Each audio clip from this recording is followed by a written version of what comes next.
Welcome to episode 265 of In Touch with iOS, the show that talks about iPhone, iPad, Apple Watch, Apple TV, and related technologies. I'm your host, Dave Ginsburg, and I have Kelly Guimont back on the show. It's been too long. How are you doing, Kelly? No, it has. Hi, David. I'm really glad to be back. I'm glad to have you, and I'm always glad to have as well Jeff Gamet back here. How are you doing, Jeff? I'm doing all right. And you say you're glad to have me back, and yet I just totally pulled a Chuck Joyner on you and you did interrupted your countdown. That's okay. That's why we have fun. That's what we're here for, to have fun. Although you rolled with it much better than Chuck would have, I think. He cracks up a lot. He does. He cracks up a lot. And he expects me to toss an underpants or something like that out. Oh, yeah. Well, you know. He would not have expected a Wilhelm. You threw me off there, but... Is it really an Apple podcast if Jeff's not tossing underpants, though? I mean, really? True.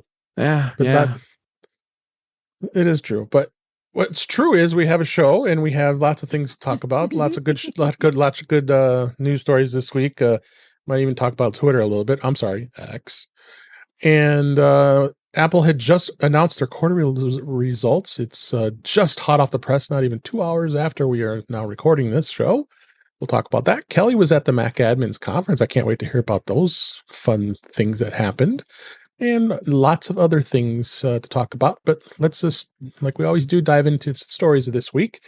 For stories, college football could be coming to Apple TV Plus as Apple is courting the Pac12. Apple appears to be working on a deal to secure the rights to college football games as a proposed deal for the Pac12. And it's according to ESPN, the Pac12 commissioner on Tuesday of this past week, as we record, presented the conference with a potential subscription-based Apple streaming deal. I guess the Pac-12 contract expires after this school year, and Apple is in negotiations to get that. The deal would start in the 24-25 season. And it could be a short-term contract, and probably Apple will see how it goes, but I'm liking this. I'm liking to see that Apple is really diving into sports. I mean, here's another way of Apple trying to get some stream content and make some money, which we'll talk about with subscription services in a minute here. But what do you think, Kelly? This one I can tell you a lot about because it's not 10 anymore. Pac-12 is here. This is my native land. This is when people where I live talk about college football. When most people talk about football here, that's what they're talking about because there really is only one team for like 5 states, and that's the Seahawks. Or the Ducks. Oh no, I mean professionally. There's one team. There's nobody in Idaho or Montana or no. It's like Seattle up in the corner, and then the Broncos down at Jeff's, and that's like it.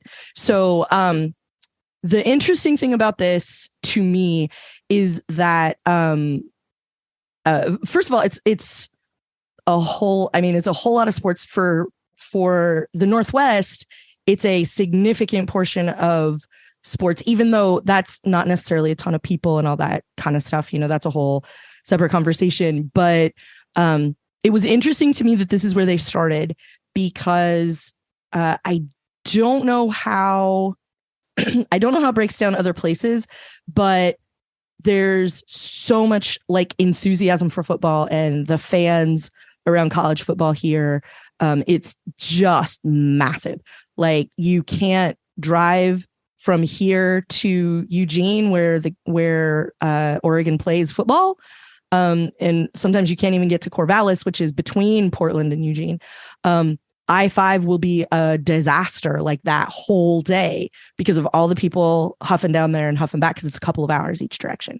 And so this is a nice way for them to get into a place with very, very strong fandom, lots and lots of ties, but then also sort of show how it can be done for the rest of the college football conferences that are available.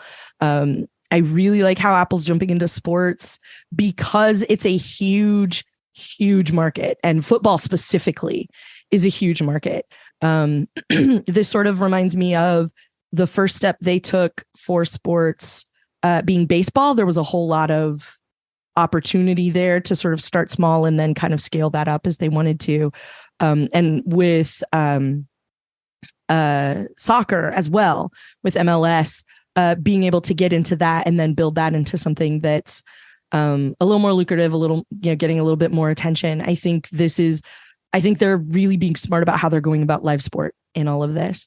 And I'm very interested to see how this goes. This is the kind of thing that would make it a no-brainer to get my dad an Apple TV for Christmas at some point. There you go.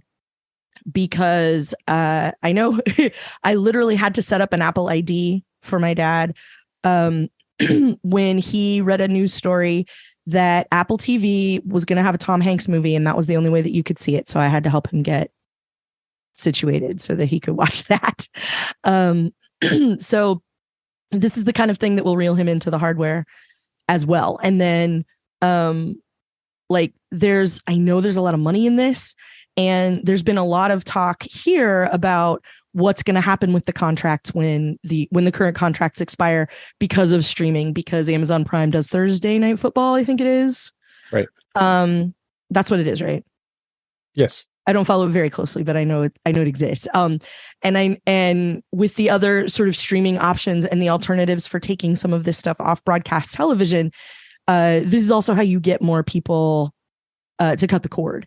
So, a lot of people still have whatever cable package it is that they have because they are huge basketball fans. They're huge football fans. There aren't compelling options for that. If you watch baseball, and now if you watch soccer, you have options for watching that stuff without having a cable bill. And now it looks like they're trying to do the same for college football. And I'm very interested to see how this goes because it's a massive, massive market. Not because I personally have any stake. I could care less. I cannot name a single player on any Pac-10 team.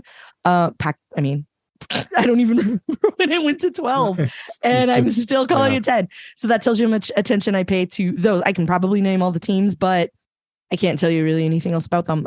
But it's a huge market, and I'm really interested to see how Apple pulls this off. No, I agree. How about you, Jeff? Any thoughts on this?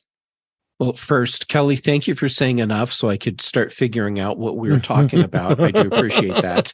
Well, I was going to say, Jeff's heard of football. Beyond that, he has no opinion, and that's probably about the long and the short of it. That sums it up nicely. Whatever Apple can do to address the sports market is good for their platform. So good for them. Yeah. I still haven't been able to figure out from what you're saying what Pac-12 is. It's a conference. It's a group of football teams. Okay. They there's all the teams that play college football, and they've broken them up into chunks. So there's like a Southeast, and there's a Northwest, and there's like an East, and there's like a bunch in the middle, I think is what that one's called, the bunch in the middle conference. But each conference is like a group of teams that sort of plays somewhere. And they tend to break them up geographically so that it's easier to play all the teams in your same little general group of area. competitors. Yeah. And that's what a Pac-12 is. Yes. The Pac-12 conference, like the Big Ten conference, and which also makes no sense to Jeff because yeah, it doesn't make no sense, right? I'm not trying to be mean. It's just the truth. That's not helping. That's okay. That's not helping explain it to Jeff. And I'm okay that this is something that my feeble brain doesn't wrap itself around. I can appreciate that other people really, really enjoy it, and that this is a good business move for Apple. So go Apple. Yeah. Yeah. So let's go ahead and move on and get away from sports here and talk about unless you want to have a comedy show where you try and explain all of it to me. Yeah, I mean, I'm really happy to sit here and talk to you about Women's World Cup if that's a thing that we need to discuss. I'm here for that. I figured you would be. But the story I want to go on to next is Apple unveils a Pay the Apple Way campaign with TikTok creators, billboards, and many more. This past week, a mysteriously new Pay the Apple Way hashtag went live on X, since seemingly teasing a forthcoming announcement or an advertising campaign. The campaign is official, and it was Apple touting a multinational advertising push that showcases the ease of convenience of using Apple Pay. Apple is launching this new campaign in the US and in the UK, and different campaigns, and they got all kinds of different videos. Your watches and your wallet, and all kinds of other stuff. So they're really doing some pretty cool advertising when it comes to Apple Pay, because Apple Pay has become very popular, as we'll find out in a bit here with the quarterly results. So what are your thoughts on this, Jeff? On one hand, I could see people saying, why would Apple invest money in a campaign like this? Because we all know what Apple Pay is and we can use it. At the same time, there are so many people that have absolutely no idea what this is. And even people that are working the cash registers in stores have no idea that this is a thing. So it's good to continually do advertising that promotes the product and raises awareness. So and didn't Apple recently get a change in the UK where actually it's not an Apple thing. I think it's a government thing that allows higher charge amounts. Oh, without a signature. And something like that. And so if that happened, then this would be a good time to start promoting Apple Pay again, so that people are more aware of it. Yeah, I think I agree with you on that. I remember seeing that headline go by, and I think that might be a good reason to do it internationally. But also, I don't know how much promotion it's gotten internationally. Aside from people in other countries who listen to podcasters in the US who talk about how Apple Pay is awesome. I don't know what, infrastructure or anything looks like for that. And I still occasionally go to a store, pay with my watch, and more often than not, there's either someone in line or the person at the register is surprised that was the thing that just happened. And so I'm definitely having an awareness campaign, using people from TikTok to be the people who are promoting it is the part that I kind of wonder about, just because the people who need to know. Smart to me. Well, the people who need to know aren't the people who are using TikTok. Was sort of why would you use somebody that, if you don't know anything about Apple Pay, then you probably don't recognize the person in the campaign. You know what I mean?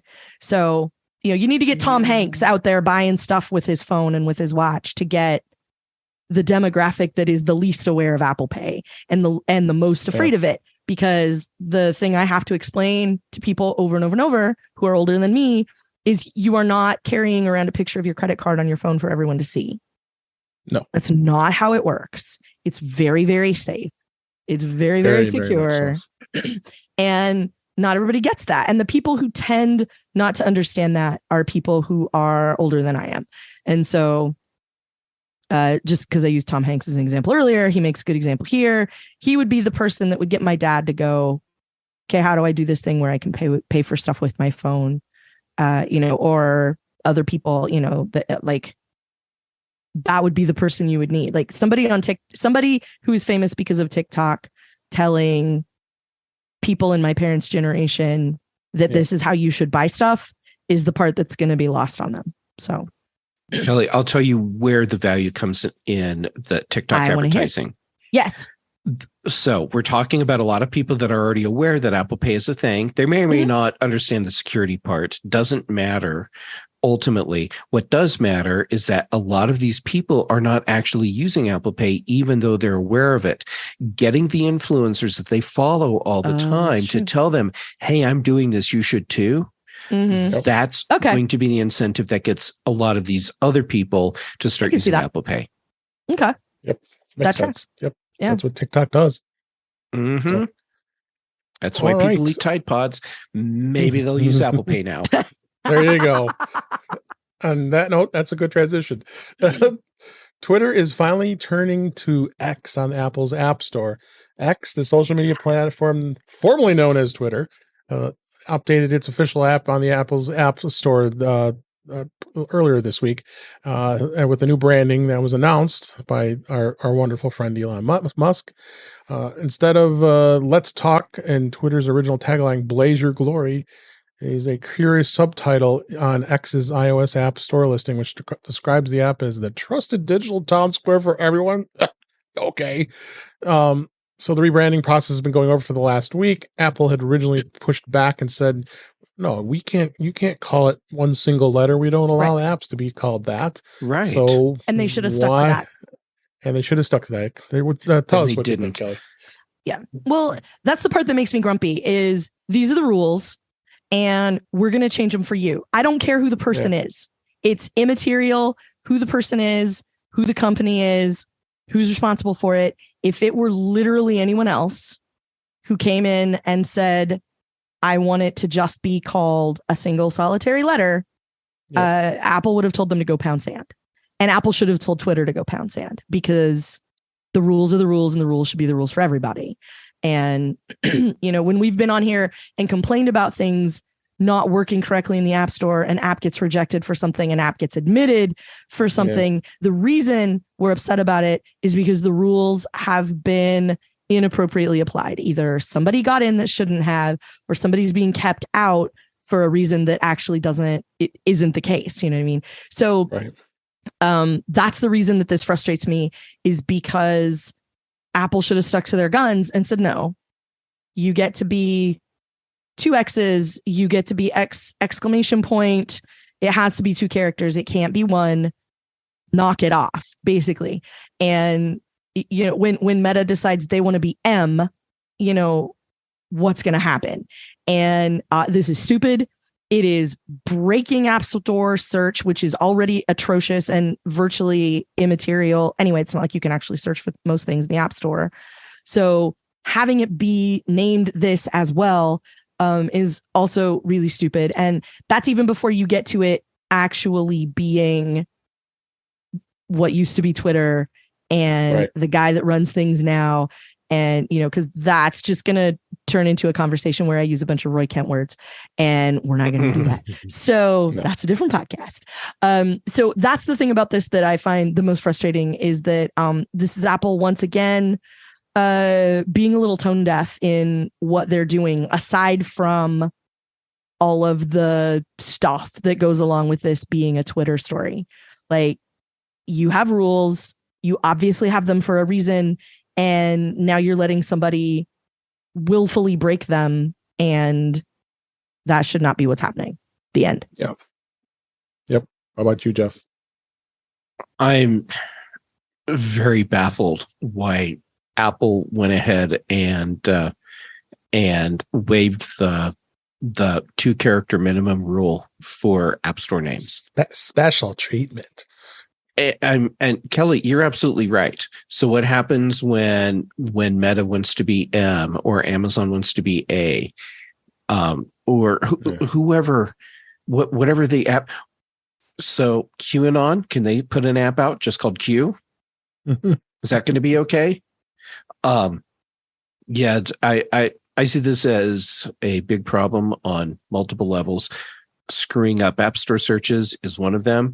Also, I'm not getting why Apple, with the things that they purport to stand for, is okay bending rules for the service formerly known as Twitter, and frankly, I'm not even getting why Apple is still advertising on that platform, considering the way the platform has deviated from what it was when Apple started advertising. Yeah. I mean, that part is a whole separate conversation. I'm very frustrated with some of the tone deafness that I see in the App Store, like the huge push very, very recently for the official Reddit app, like top apps you should have on your phone. And one of them was Reddit. And I'm like, y'all need to read the room. Really? Right. Really? Yeah. And like, there's so much of that happening right now, and it's really weird. And like, every time I go look at something in the App Store, like, unless I'm clicking on a direct link that someone gave me, that I found somewhere, like, click here to go open this app. If I ever look at the homepage, and I used to go browse regularly to see what Apple thought was new, what Apple thought was interesting. And I really don't care what they want to draw my attention to anymore, because I can't get behind most of it.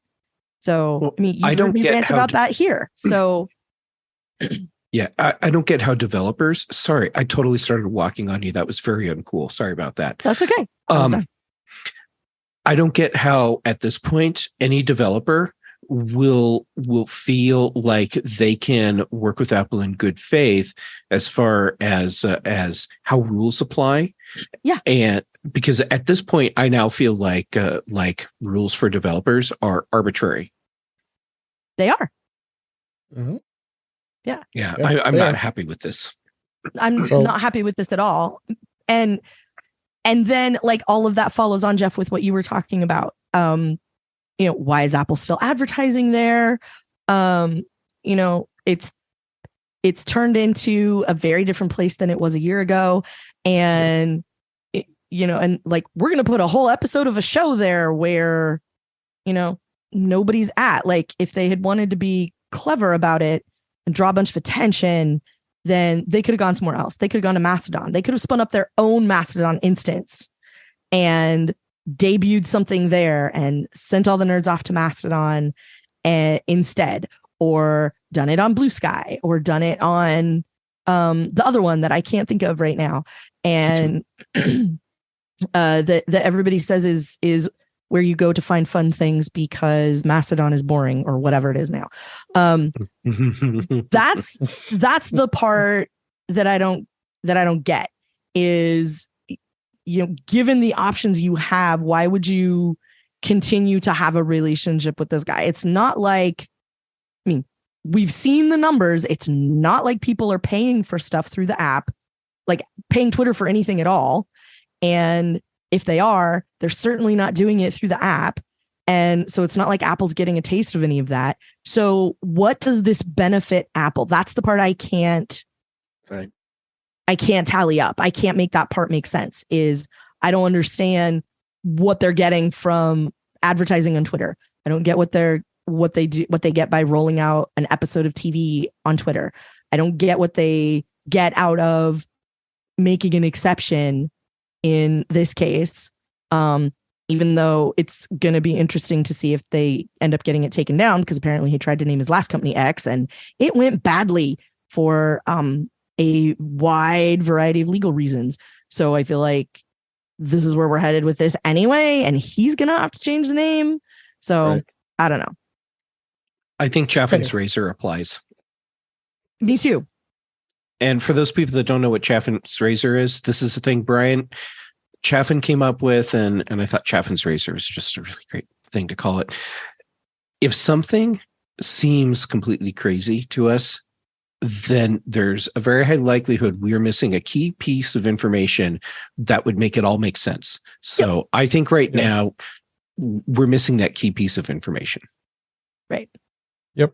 All right. Which is why that's where I'm headed. I can't parse it, and I can't figure out, and I can't even make up a reason why. That's the thing. Yep. All right. And then real quickly, you're moving on. TweetDeck is now called X Pro. So they had to rebrand that too. It's actually not bad. I mean, I've been using it for a little bit here, and it's free for now, but I would anticipate that they'll probably start charging for it soon, and I'll stop using it. So when it breaks, good luck finding any sort of help article about it. Yeah. Honestly, I'm surprised that they had enough developers to be able to go in and actually change the text lines for the product name. Same. I was surprised. And then last story here, more than $10 billion have been deposited in Apple Card state savings accounts. Apple Card holders have they've deposited that much into their savings accounts, and including me. I haven't deposited a good chunk of money in there. And this was announced this week. It says it was first launched in April, and this milestone comes after 4 months. That's pretty incredible. Wow. And Apple says 97% of the savings customers have opted into having their Apple Card daily cash automatically deposited into that account. I'm one of those 97%. That's 4.15 APY. That's pretty incredible. I got a nice big interest payment this past month, and it's definitely interesting where Apple went, and they got this partnership, and the banking and the Apple Card have just doing incredible. We've been talking about the last few weeks. Goldman Sachs is rumored to want out, but meanwhile, it's pretty successful in Apple's eyes. What do you think, Jeff?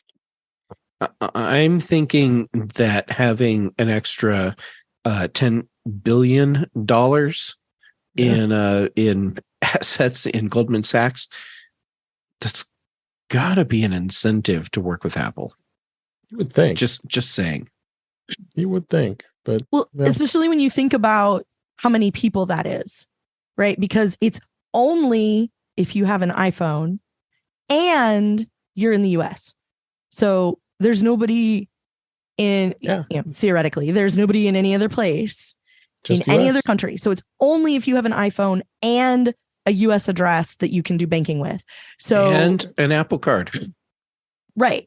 Well, just even if every single person with an iPhone in the US is all you're talking about, that's still $4 billion or $10 billion just for that amount of people. And then you go to the number of iPhone users who have applied for an Apple card who are actually using this service. And that's an even smaller number. So I know everybody says everybody has an iPhone, but even still, like, that's so many people, that we've excluded right off the top to get down to just these folks, because you can only even get an Apple card if you have an iPhone and you live in the US. Yep. So that number of people tells me that the people who are doing this aren't putting $20 in to see what happens, right? This is people who are putting significant amounts of money in there. So when that number came out, I was very, very surprised. So I can't figure out why Goldman Sachs has anything to say, but please may I have another, Yeah, exactly. Right. And we'll talk about that in just a second here with the quarterly results, because they did hit upon that. So let's go on to the topics. Beta this week, iOS 17. Beta 4 is still rolling on. Nothing too overly excited to discuss about that. I don't know if you've seen anything on your beta device. I haven't really seen much in mine, Jeff. But no, I installed it and my iPad didn't blow up, and that's as far as I've gone. Yeah, that's most important. So, and as everybody knows, when they have the public beta, for those who are not in a developer, or you basically can sign up and have that developer account. You just can't publish an app and get the developer account. But okay, I'm surprised they keep this on. But this is a week after, because it's been only a week since beta 4 came out, that they have now the second public beta of iOS 17, watchOS 17. watchOS 10 and iPadOS 17 and macOS 14. So, again, don't install beta if you don't know what you're doing. You don't want it on a production device. Please don't. Right. We say that every single time. So let's go to the quarterly results. I've got some great links here, especially Jason Snell is awesome with 6 colors. Provides his amazing charts for everybody to take a look at. It's a pretty incredible numbers, I think. But of course, the market's saying that they did lose some money here. But it was a down quarter, but it was only a 1% drop over the year ago. That a result, and so they're done. Yeah, they're doomed. They're doomed. 3 key categories that were all down year over year. The Mac was down 7%. iPad was down a big whopping 20%. But the all-important iPhone was just down 2%. Yeah. But things were a little different in the 2 other portions of Apple's business, which is had some amazing growth over the recent years. Services was up 8%, and wearables and home and accessories category was up 2%. They just had this a couple hours ago as we record this. Right now, we're at 48% of Apple's business is the iPhone. Services is now up to 26%. Geez, I think we were just talking about it this year ago. It was like around 15%. Yeah. So it's increased incredibly here. 10% wearables, 8% Mac, and 7% on the iPad. Again, they were down a little bit. $81.8 billion is what their total Apple revenue was. That was about a 1% change. Still making money, $19.9 billion in profit. I don't think that's too shabby if you ask me, but I'm not a financial analyst, so you can't really say much on my end here. 6.8 billion of Mac. That was a 7% change. And then you had the iPad, which is about 5.8 billion. That was a big 20% drop. And it looks like the iPad has been dropping. It's the second quarter in a row that it's dropped. You had a 30% increase at the first quarter of this year. but then it's been dropping ever since. So I think they need some new iPads. Is really where it's at here. We're going to talk about a couple of rumors here later, but yeah, they got to do that. But 39.7 billion on iPhone, and that was only about 2%. Services are just off the charts, unbelievable. $21.2 billion. I mean, we all contribute to this. I mean, I'm paying the $32.95 a month on my Apple One bundle, so they're getting my money for the services and the wearables. The Apple Watch continues to thrive, and a small increase. So that's really also good HomePods, numbers. Right? Yep. Because it's home, HomePods, like home and accessories, wearables or something. Yeah. Yep. Mm-hmm. So okay. So pretty incredible what came out of it. So a couple of the takeaways. Tim Cook did touch upon AI and where that's leading with Apple, and he did say it is absolutely critical to Apple, confirming that they're investigating where AI can go. They continue to be very excited about Vision Pro, and I think it's still pretty new. We talked about last week with the developer kit that you can get and all the restrictions and all that stuff. Again, they talked about the services revenue and iPhone, and Mac sales and numbers. We'll definitely see where this goes. I think the numbers are good. I think the stock market, I mean, after hours trading, I think I saw it was dropping a little bit, and it's going to drop tomorrow because, it always does. They're doomed because they lost so much money, but my takeaway from the earnings, the notable thing that I saw in that was 1 billion paid subscriptions across. I was going to talk about that. Yep. Mm-hmm. That to me is astounding. Yep. Yeah, I think the iPad stuff is kind of to be expected. Not necessarily because iPads are bad or anything like that, but I think if I'm remembering my timing correctly, the 10th gen iPad came out late last year. Yep. So the 2 quarters that we're talking about, because they were down and down, it wasn't a surprise to them. They said something like in line with expectations or whatever. So the thing that's the thing to me about the iPads is that I think they're on an upgrade cycle. They've kind of hit that microwave sort of thing that I always talk about, where it's a utility device and it's finally mature enough. There's nothing terribly exciting that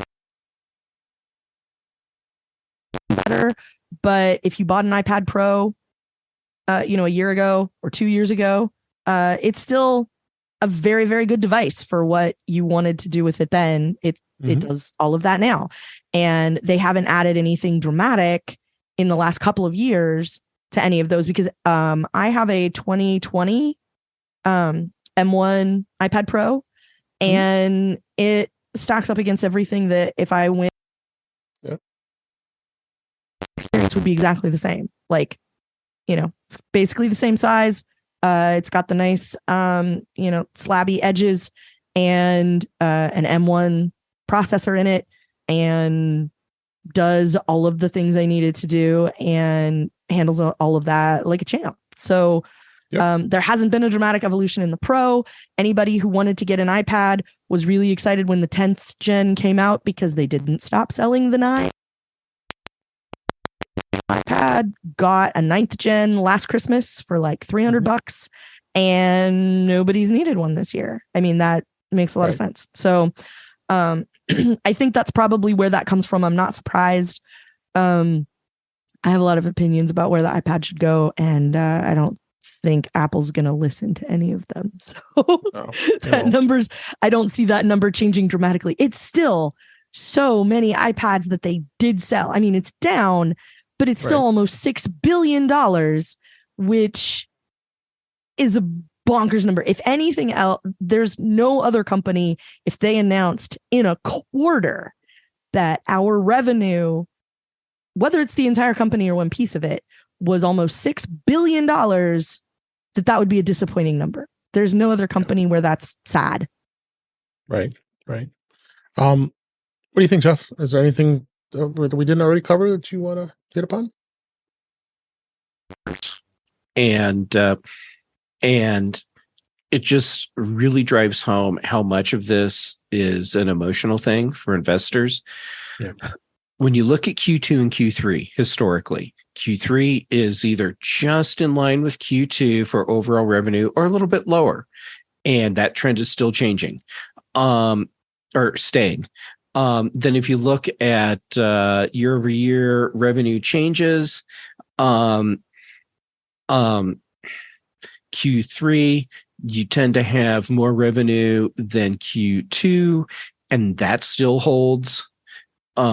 It's across the board. What I'm seeing is that the patterns that we see every single year with Apple's numbers, yep, it's totally in line with what I would expect. Absolutely.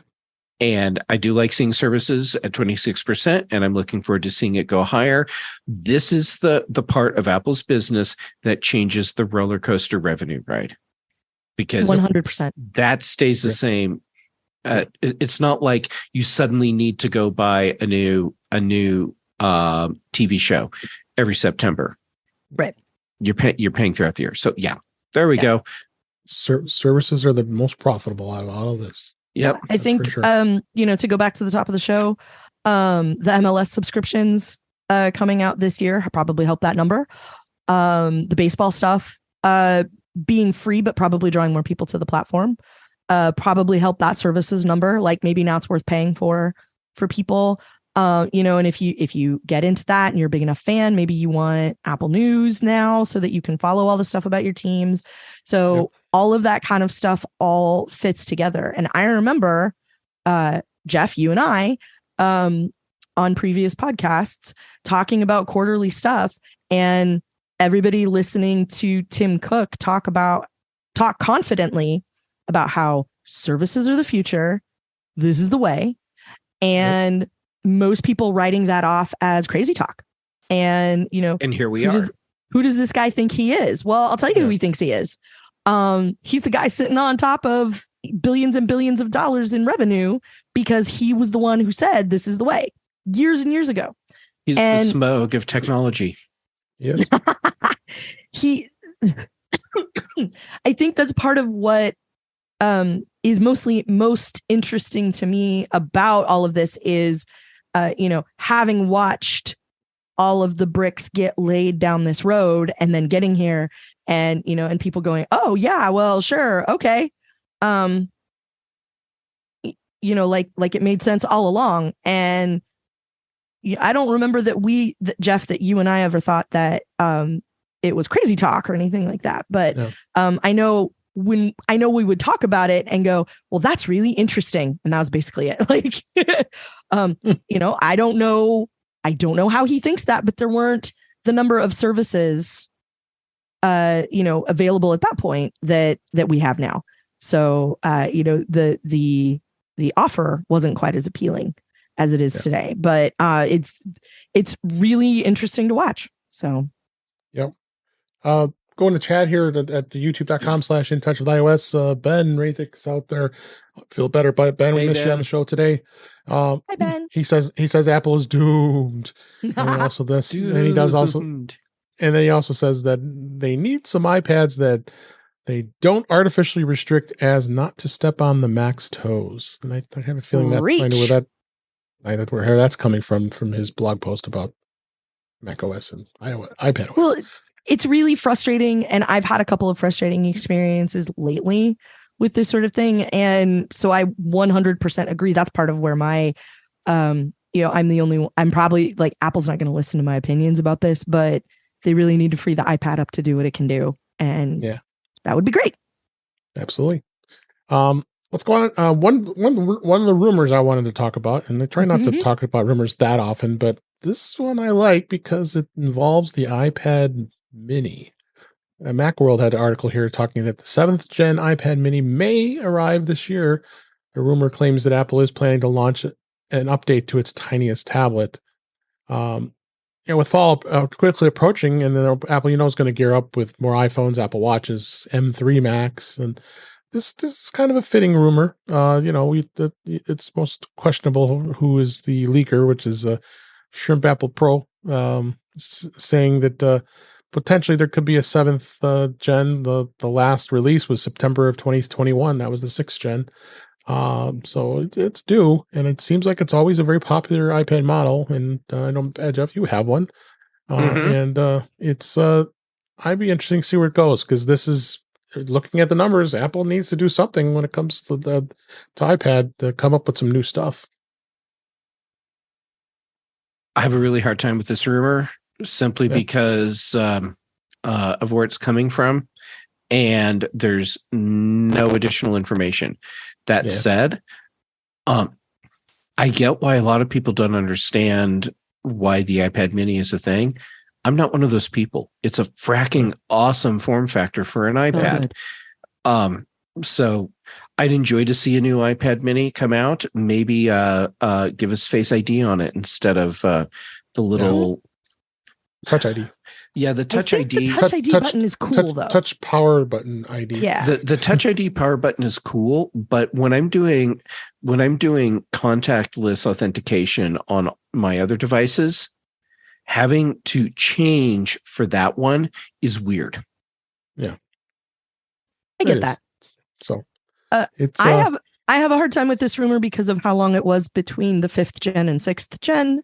True. So this feels like, even if it was the end of this year, it would be hot on the heels of the previous iteration, relatively. 2 years. So, because 4 to 5, the 4th gen to the 5th gen was 4 years. Right. And then 2 more from 19 to 21, because September of 2021 was the last one. So I really wish that it would get more updates, because, like Jeff said, it's a great device. It's so good for so many things, for so many different people. It's small enough to be portable. It's super versatile. It does all the stuff the big ones do, just in a little less space.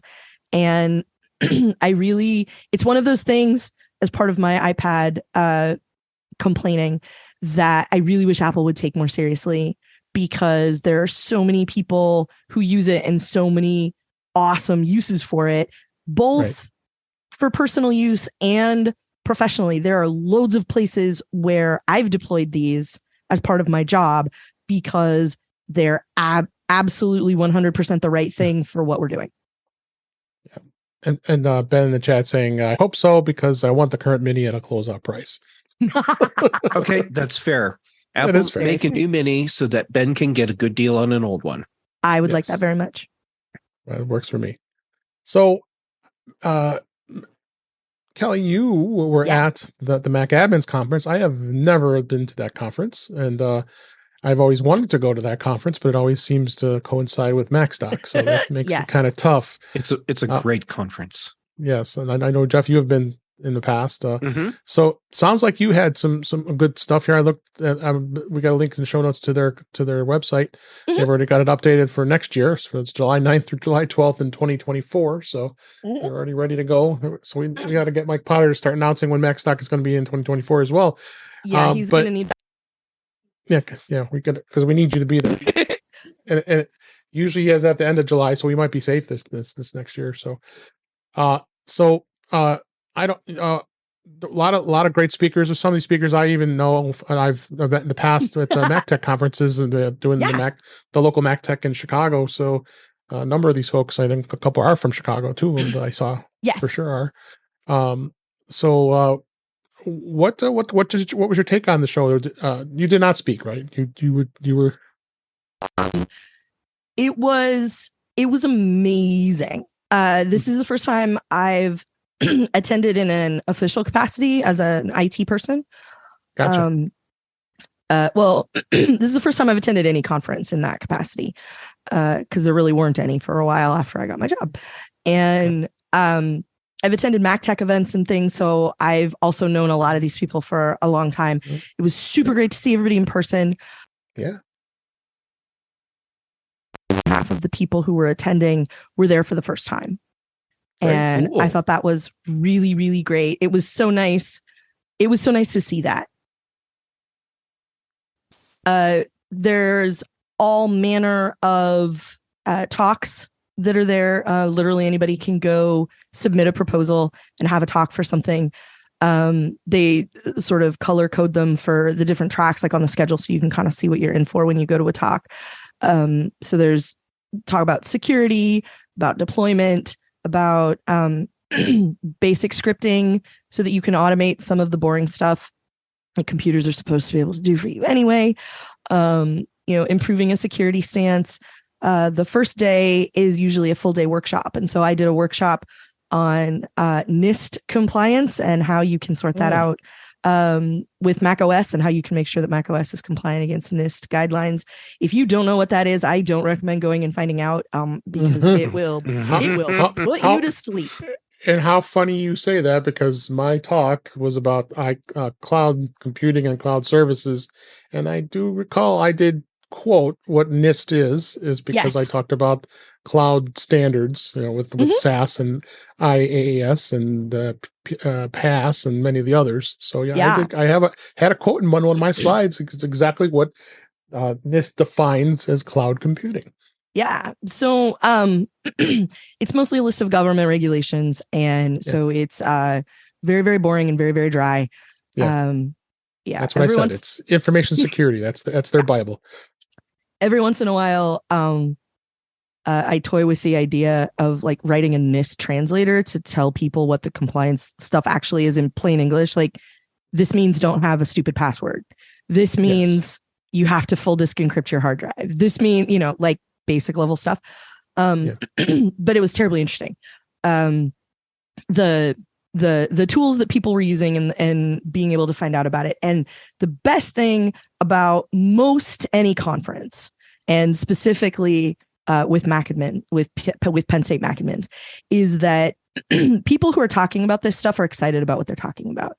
And so even if you don't know, it still will not be a waste of your time to have sat in that session. If you picked one that isn't necessarily something that you know a lot about, that person who's talking about it is super into it. And that makes it super great. Most conferences are like this.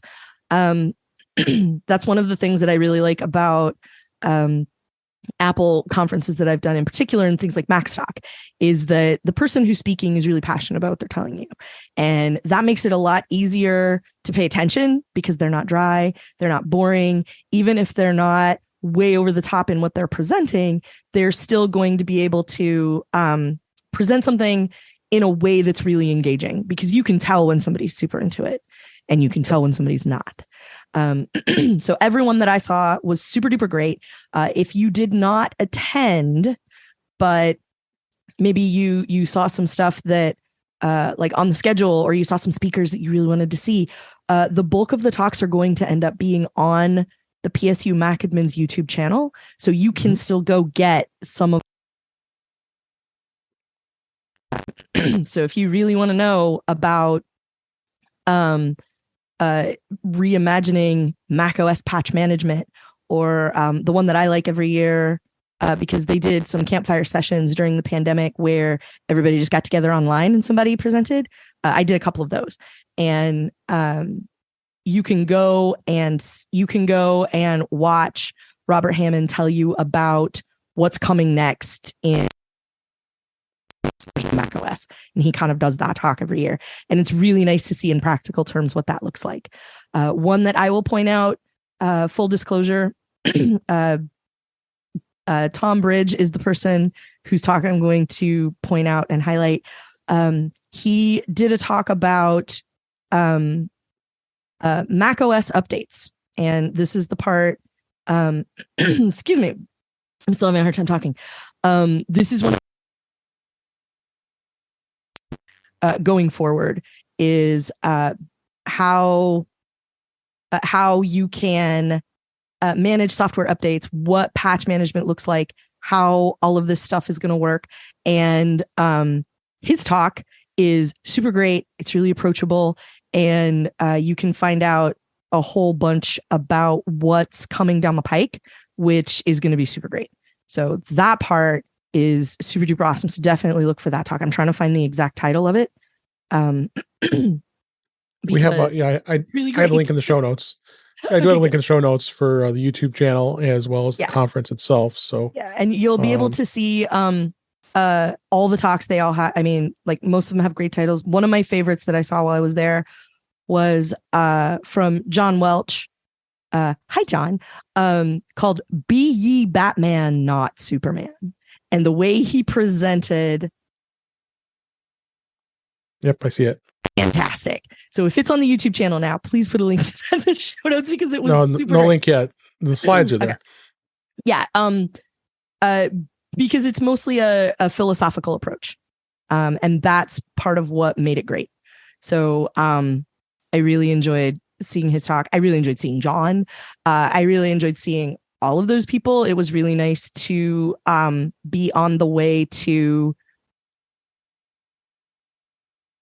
how excited everybody is to be there, how everyone is looking forward to it. Like there's a MacAdmins Slack that's public that anybody can go join if you're needing to learn about deploying machines at scale and things like that. They are so nice and so helpful. I really enjoy being there, and it's a really great source of information. Oh my gosh, yeah, it's so much stuff in here, and even some of the stuff I looked at, there's just some great resources for this show. If you're really a geek and really and you're in the IT industry like Kelly and I are, even I remember John Walsh. He did the session on PowerShell. The PowerShell is becoming so prevalent in the Mac arena now because I have to do both platforms. So. PowerShell is a big thing, and sponsors. It looks like they had some pretty amazing sponsors this year. Oh yeah, there's some great sponsors. Including Squirrels. I thought it was impressive that they were able to sponsor. I got to talk to them, and they were super awesome. It was so fun. Yeah, I mean, I love Reflector. I think Reflector, that was one of their products, is so awesome. And I've used it for years, mirroring my iPhone for presentations. Well, they have a new thing that is very cool that might be useful to you that you should check out that we'll talk about later. I found Tom's talk. It's called Software Update, Updating macOS and iOS in the Modern Era. And it's kind of the nuts and bolts of what Software Update looks like. And then what it looks like from an perspective. When you are a person in charge of a fleet of machines and you need to make sure those things are current, what it looks like and how it's changed and how it's going to change with the new version of macOS. Which is very interesting, and my life is going to be a lot better when that happens. Yeah. No, there's just a lot of great resources here. I know probably more interesting to the three of us, and not as much as the audience. Some people like this stuff, but even just calling out some of the sponsors, even you had both VMware and Parallels there, which is great. They both, everyone knows that those are both for emulation of, or if you've got to live in a Windows environment and want to have a virtual machine instead of having a physical machine. Those come and help. Lots of mobile device management options. There were a lot of those folks there. And Jamf, of course. Jamf. Yeah. Jamf, Bravos, Adigy, Fleet was there. Jump Cloud, ostensibly they do a lot of device management. They're mostly an identity provider. They were there too. There were lots of folks. Second Life, that's what they're called, right? Second Life. I'm thinking of the right one, I think. They were there picking up if you have a machine, like old hardware that needs to be responsibly disposed of, they're the place to do that. And also the MacAdmins Foundation, which is a very recent development. There's just a group of people who wanted to keep the Slack instance alive and be able to offer resources. Management and want to or people who have been at it for a long time and want to help give back to the community. This is a really nice way to do that, sort of officially and unofficially. You can go buy a shirt from them. They have some shirts that are really awesome. My favorite, a lot of people wore on one day so that we could get a picture of everybody, and it says nice. macOS contains a oh gosh. Called voiceover. Yeah, the part I can't remember. But yeah, that part. It's the whole thing is super great. And I really awesome. Yeah, they're a new organization. So a couple of the sessions are talking about them and what they're about and what they do. And that part was also pretty great. So it's super fun. Yeah. Well, thanks for the recap. I mean, and we got links in the show notes for both the videos and the site that a lot of the slideshows are available. So that's what's great about this conference, that they're providing this information that's freely available. But support them for sure. I have two more topic, one topic and an app I wanted to talk about. First off, Google Chrome is becoming more and more of a good thing when it comes to their updates. They are doing a much better job with their cross-platforming between iOS and the desktop. Now iOS is now focusing on giving users more opportunities to initiate searches, while the desktop update is more modest.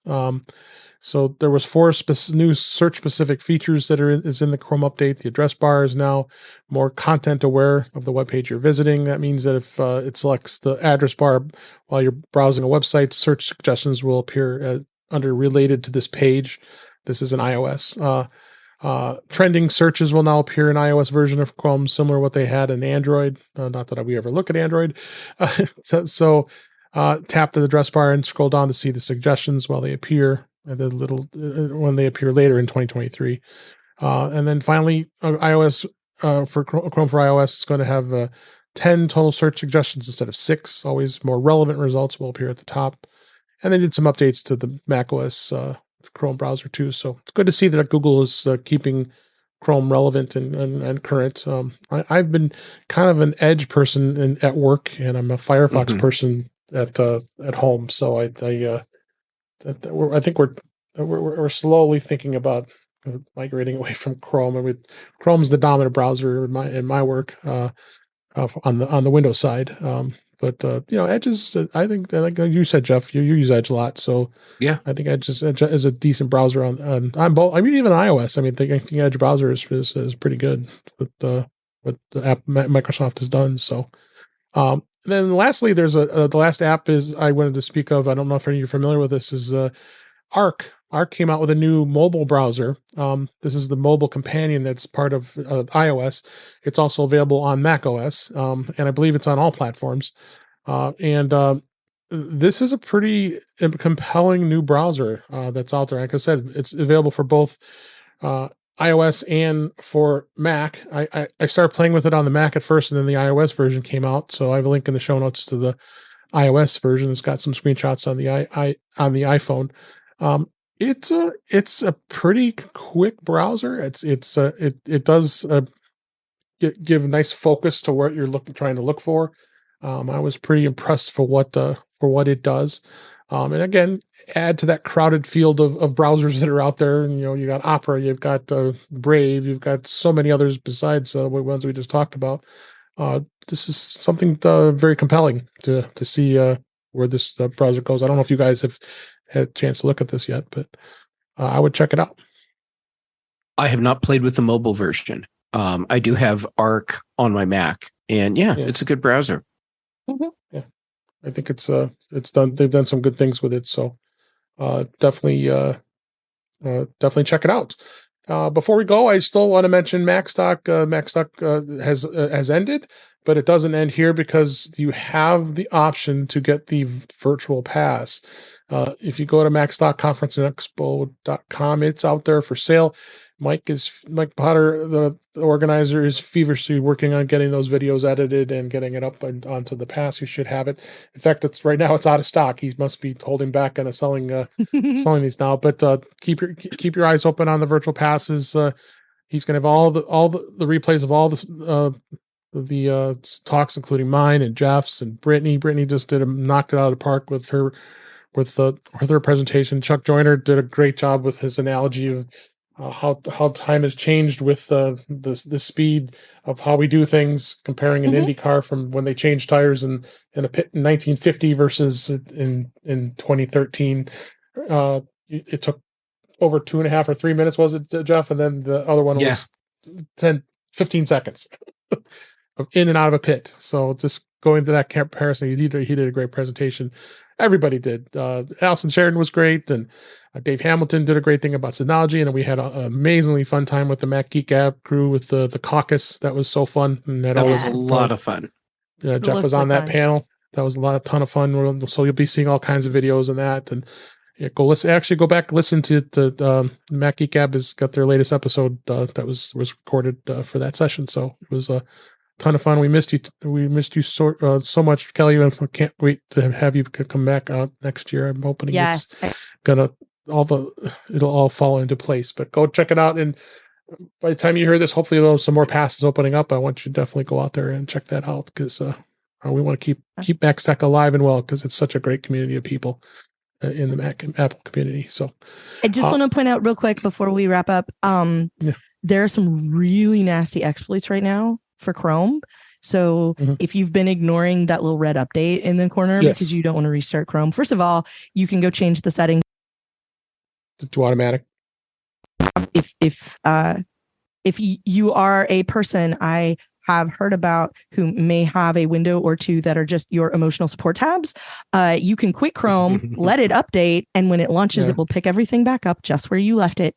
It doesn't have to be anxiety inducing, but also like the security holes are really nice, but there are a couple of features coming down the pike for Chromium, which means if you use Edge, it's the same sort of thing. It's Google trying to route around everybody's ad blockers. So keep an eye on that. Yep, absolutely. No, it's good to protect people. And Edge is just updated too, so they're keeping them up to date all the time. But you got to make sure you're making sure that you close the browser and make sure it updates, because it automatically updates for the most part. But make sure you're doing that. Especially iOS too. You want to make sure those browsers stay up to date. So. Good tip. Thank you, Kelly. And with that, let's go ahead and wrap up for this week. That's a wrap for this week. Please send your comments, questions, and suggestions to our email address, which is feedback@intouchwithios.com. You can follow us on Mastodon, which is at intouchwithios, or Twitter, or I'm sorry, X. Support the show by buying me a coffee at intouchwithios.com/coffee. We really appreciate it. You can also become a patron of the show by going to patreon.com/intouchwithios, where you have 2 tiers available to support the show. We would really appreciate it. Make sure you like, share, and subscribe so you're notified when we are live streaming, which is on Thursday nights at 8 p.m. Eastern Time, 5 p.m. Pacific on our YouTube channel, which is youtube.com/intouchwithios. You could have joined Ben Rathik and many others that were in the chat tonight, and we have a live chat, so check that out.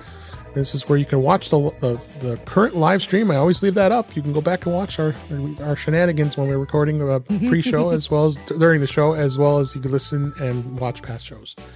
Visit In Touch with iOS magazine on Flipboard, where many of the topics we discussed are flipped into that magazine. The link is in our show notes. You can subscribe to the show in your favorite podcatcher, including Pocket Casts, Overcast, Apple Podcasts, and many others. But better yet, just go to our website, intouchwithios.com, where all the links to all the ways to listen to us are there. I am Dave Ginsburg, and you can find me on Mastodon at DaveG65. Kelly Guimont, so great to have you back on the show. Where can people find you?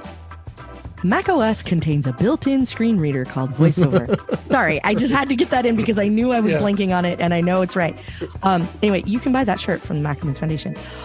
You can find me over on Mastodon most of the time. I spend way more time there than I probably should, but it's super fun and I really like it. So you can find me there mostly at mastodon.social, but I'm switching instances imminently. I know I've said that before, but you'll still be able to find me. So you can find me there now. You can occasionally find me here. You can occasionally find me on Mac Voices Live. I was gone for a couple of weeks because after the MacAdmins conference, I spent the next week in DC for work, slowly melting because that heat was just dumb. So, and as you can hear, I still haven't quite recovered from that entire trip. But I'm working at it. So look for me on Mastodon. You can hear me occasionally over on The Incomparable. I know there are a couple of episodes of stuff coming up on various feeds over at The Incomparable Network where I have appeared because we had a 10th anniversary Incomparable get together where a whole bunch of people who are regular hosts on different parts of the Incomparable Network all hung out in Portland together for a while. And so we recorded an episode of Inconceivable live with everybody all facing each other, which was super weird and really fun. We sat in a very murdery basement in Northwest Portland and recorded a really fun episode of podcasting. So you can always go check that out. And there was some other stuff that we got up to there as well that you can probably hear over there later. And the rest of the time, mostly Mastodon. And then whenever you invite me and whenever I decide to go to Mac Voices and hassle Chuck because he's on to Jeff. And so, we need a new attack vector. Mm-hmm. Got to keep him on his toes. I know. That's right. Thanks, Kelly. And Jeff Gamet, as always, a pleasure having you here. Where can people find you? Dave, as always, I'm so happy I get to be here with you. So thank you. All right. On socials, Jay Gamet on pretty much everything. I'm most active on Mastodon and Instagram. Then shows. We've already mentioned that Chuck keeps letting me back on Mac Voices Live, so that's on Tuesdays. Then here with you, Dave, on Thursdays, and then on the British Tech Network on Thursdays for the Big Show, and then Fridays for the Mac Show. And Brian Chaffin and I record the Context Machine. And actually, we just finished recording this week's episode right before Nice. I hopped in here. So that'll be live shortly. Good deal. And Ben, in the chat before you wrap up, he says he needs to see those talks of MacAdmins. He's applying for a Mac help desk position. Oh, cool. Hope you get it, Ben. Hope you get it, because that'll be fun. And with that, thank you for listening. We hope you enjoyed the show because we enjoy doing it, and we'll talk again soon.